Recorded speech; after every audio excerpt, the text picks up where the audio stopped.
여호와의 사자가 하늘에서부터 두 번째 아브라함을 불러 이르시되 여호와께서 이르시기를 내가 나를 가리켜 맹세하노니 내가 이같이 행하여 내 아들 내 독자도 아끼지 아니하였은즉 내가 내게 큰 복을 주고 내 씨가 크게 번성하여 하늘의 별과 같고 바닷가의 모래와 같게 하리니 내 씨가 그 대적의 속문을 차지하리라. 또 내 씨로 말미암아 천하 만민이 복을 받으리니 이는 내가 나의 말을 준행하였음이니라 하셨다 하니라. 이에 아브라함이 그의 종들에게로 돌아가서 함께 떠나 브엘세바에 이르러 거기 거주하였더라.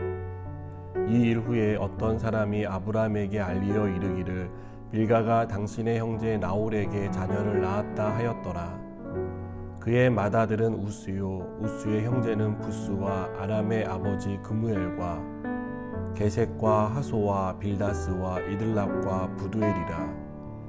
이 8사람은 아브라함의 형제 나홀의 아내 밀가의 소생이며 부두엘은 리브가를 낳았고 나홀의 첩 그우마라 하는 자도 데바와 가함과 다하스와 마아가를 낳았더라. 아멘. 학습의 정도를 파악하기 위해 시험을 봅니다. 시험은 내가 배운 것을 제대로 알고 있는지를 확인하는 시간입니다.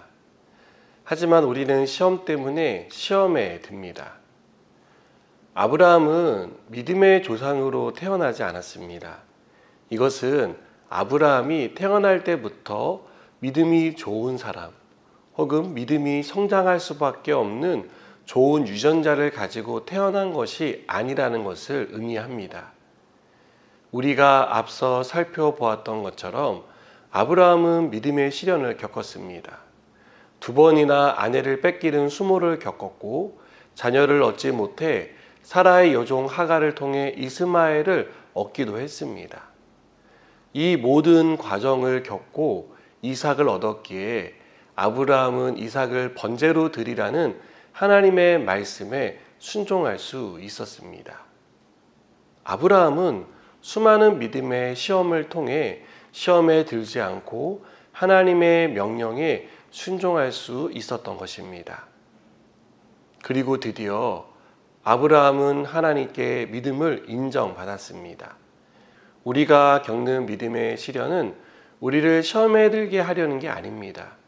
우리의 믿음을 성장시키고 굳건하게 하려는데 그 목적이 있습니다. 그리고 이 과정을 통해 우리도 아브라함처럼 하나님께 믿음을 인정받게 될 것입니다. 하나님은 아브라함의 믿음을 보시고 그에게 큰 복을 약속하십니다. 그 복의 내용은 무엇입니까? 첫째로 아브라함의 후손이 하늘의 별과 바다의 모래 같게 하시겠다는 약속에 대한 재약정입니다.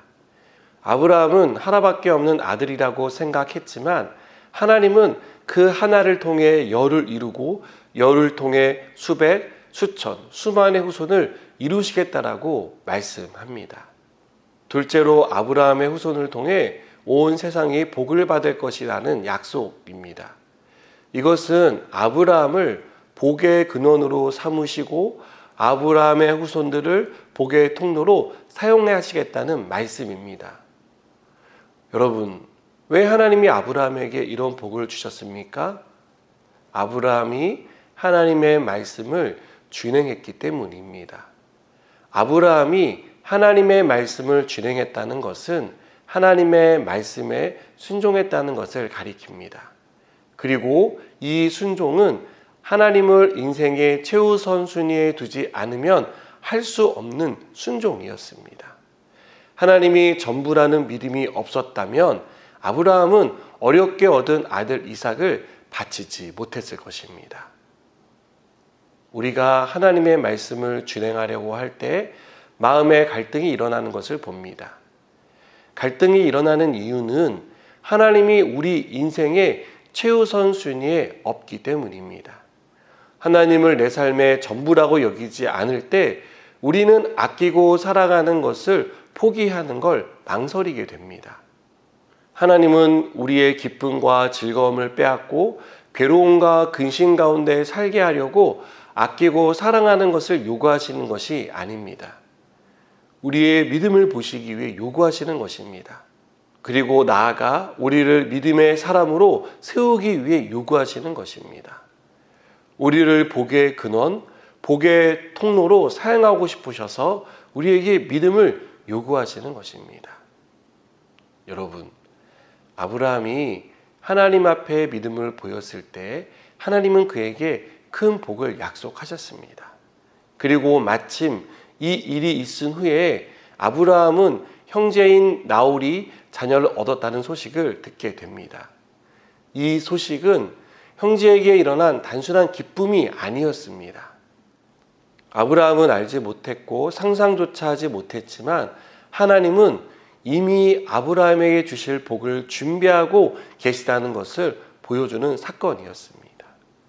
나홀이 낳은 8명의 아들 중에 부두엘은 훗날 이삭의 아내가 될 리브가의 아버지였기 때문입니다. 우리는 이 말씀을 통해 하나님은 큰 복을 준비하고 계신다는 것을 알게 됩니다. 우리는 깨닫지 못하고 상상도 하지 못하지만 하나님은 우리에게 주신 약속을 신실하게 그리고 차곡차곡 준비하고 계시다는 것을 믿으시기 바랍니다. 그래서 약속을 믿고 하나님을 우리 인생의 전부로 최우선으로 여기는 저와 여러분 되길 축복합니다. 기도하시겠습니다.